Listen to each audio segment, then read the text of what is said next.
वाली 20 तारीख के दिन बिना किसी बहकाव के से, बिना किसी के दबाव से, बिना किसी लालच के आपको पूरी ताकत के राजेंद्र दादा बन के खड़े रहना पड़ेगा। और पूरी ताकत से जब आप चुनाव लड़ेंगे, राजेंद्र दादा हर जगह नहीं जा पाएंगे, लेकिन आप हर जगह जा सकते हैं। आप हर जगह हो, और आपके भरोसे अगर सारी चीज अगर होती है तो आपका भी हक बनता है राजेंद्र दादा से बोलने के लिए कि आपके लिए काम किया था, अब आपकी बारी है 5 साल तक हमारे लिए काम करना पड़ेगा।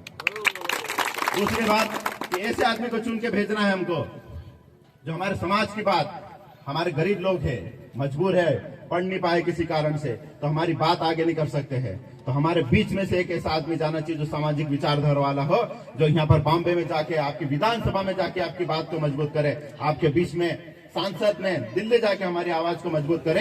ऐसे आदमी को आपको जिताना पड़ेगा, तब जाके हमारे दिन पलटेंगे। आपसे फिर मैं विनती करता हूँ कि आने वाले 20 तारीख के दिन में चुनाव चिन्ह हाथ के पंजे पे ज्यादा से ज्यादा मोहर लगा के, ज्यादा से ज्यादा बटन दबा के राजेंद्र दादा को यहाँ पर और महाविकास अघाड़ी की अपनी जो गठबंधन की सरकार है उसको बॉम्बे में बिठा के पूरे प्रदेश में जब हमारी सरकार बनेगी तब जाके हमारे दिन पलटेंगे। आप लोगों ने इतने अच्छे से मेरी बात सुनी, अब आपसे सिर्फ एक ही विनती करूंगा, ये दो ठगा गई है। 1000 रुपए देने की बात करी, 1250 रुपए देने की बात करी, 1250 देने के बाद में चुनाव तक दिया। वो भी चुनाव जैसे आपके यहाँ पर 3 महीने पहले चालू करा, वैसे हमारे यहाँ पर भी 3 महीने पहले चालू करने के बाद बोला था 3000 रुपए देंगे। आज 1 साल हो गया, कल 17 तारीख के दिन पूरा चुनाव लड़े, मेरे को 1 साल हो गया, लेकिन किसी भी महिलाओं को 3000 रुपए नहीं दिए है। आप उनके बहकाव में मत आना। 1250 रुपए देते हैं, जिसमें आधे से आधे 4 हिस्से में से सिर्फ 1 हिस्सा बचने दिया, बाकी सबको गाइडलाइन क्राइटेरिया बनाया और सबको महिलाओं को बाहर कर दिया। धोखा करा, बल्कि लाडली बहनों ने उनका साथ दिया था, उसके बाद उनके साथ में धोखा किया। और ये नहीं, 1250 रुपए अगर किसी को देते हैं तो उसकी पूरी इज्जत लेते हैं। हमारे यहाँ पर आए दिन आपने देखा, मणिपुर तो छोड़ो, हमारे मध्य प्रदेश की बात बता रहा हूं मैं, आए दिन रेप के केस होते हैं, सामूहिक बलात्कार होते हैं, मार के 10-10 फीट, नेमावर जैसे कांड में 10-10 फीट 4-4 महिलाओं को गाड़ दिया। तो आपने भी ये मत सोचना कि सिर्फ हमारी इज्जत 1500, लेकिन आज तक उनको वन अधिकार पत्र का प्रमाण पत्र नहीं मिला। प्रमाण पत्र देने का काम किसका है? इनके अधिकारी उनका है, इनके कर्मचारी का हों, लेकिन हमारे को कागज क्यों नहीं दिए?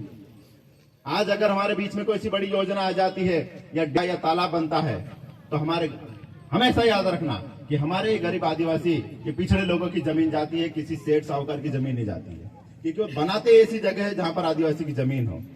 और हमारे पास जमीन भी अगर चले जाएगी, नौकरी नहीं मिल रही है, काम धंधा नहीं है, तो हम कहां जाके जिएंगे? इसके लिए हमारे को पूरी ताकत के साथ में कांग्रेस पार्टी के साथ में खड़ा रहना पड़ेगा। देश आजाद हुआ जब से, और आज हमारे बीच में हमारे राष्ट्रीय नेता राहुल गांधी जी छाती ठोक के बोल रहे हैं कि हम बोले वो करवाएंगे, जनगणना कराएंगे, जातिगत जनगणना। उसका मतलब यह है कि जब हम उनको मालूम पड़ जाएगा, हमको मालूम पड़ जाएगा कि फर्क कितना हो गया है, पैसे वाला कितना आगे बढ़ गया है। आज हमारे देश में 75% से ज्यादा जो हमारी संपत्तियां हैं, जो पैसा है, वो सिर्फ 25% लोगों के पास में है, और 75% लोगों के पास में 25% बचा है। तो इतना फर्क कैसे आ गया? उसके पहले तो ऐसी चीजें नहीं होती थी। कि 2014 के बाद जब मोदी जी आए, मोदी जी ने हमेशा कांग्रेस से ये पूछते आए कि 70 साल में कांग्रेस ने क्या किया। अरे मोदी जी, आपने क्या काम किया? सिर्फ आपने ये काम किया जो कांग्रेस ने 70 साल में बनाया था वो पूरा बेच के खा गए, पूरी बर्बाद कर दी है। जैसे एक उदाहरण है, जैसे एक नालायक बेटा, उसके बाप ने जो 50 साल से कमा के घर बार खेती बाड़ी की थी, और वो नालायक बेटा पूरा बेच के खा गया और बोलता उसके बाप को कि तूने क्या किया। वैसे मोदी जी भी कांग्रेस उसके बाप के बराबर है। वो हमसे पूछता है कि कांग्रेस ने क्या किया। आपको पता है कि कांग्रेस ने क्या किया? 2014 के बाद में वन अधिकार देना लगभग बंद हो गए।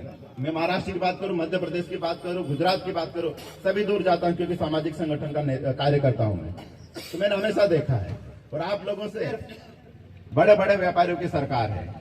युवाओं की बात करें तो आज यहाँ इतने सारे युवा साथ में बैठे हैं, यहाँ पर बहुत सारे लोग, मैं खुद एक युवा हूं।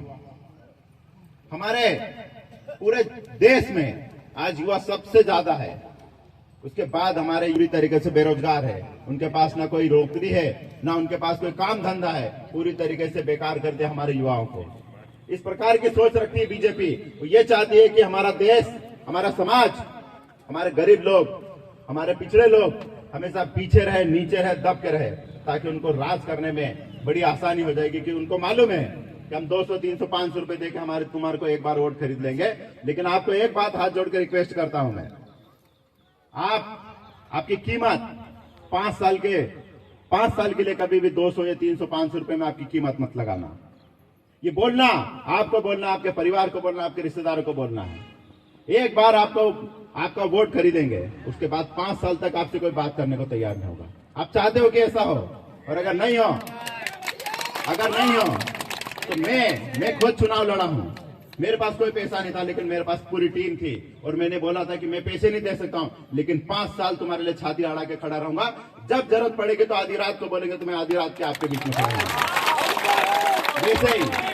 वैसे ही यहाँ राजेंद्र दादा के लिए मैं गारंटी लेने के लिए आया हूं कि आपको जब जरूरत पड़ेगी, राजेंद्र दादा हमेशा साथ में खड़े रहेंगे, हमारे दादा साथ में खड़े रहेंगे, विक्की भाई साथ में खड़े रहेंगे। और अगर दादा नहीं सुनते हैं तो मैं आपसे ज्यादा दूर नहीं रहता हूं। एक फोन करेंगे, जैसे आज आया, मैं बाद में भी आऊंगा और दादा के बीच में जाकर आपका काम करूंगा। ऐसे लोगों को वोट दो 5 साल तक, जो आपके बीच में आके काम करे। ऐसे लोगों को मत देना जो बाहर से आए हैं और बड़ी बड़ी बात करेंगे, लाखों करोड़ों रुपए वो अपने बीच में डाल के चले जाएंगे और फिर 5 साल तक हमारा पूरा हक और अधिकार छीन के ले जाएंगे।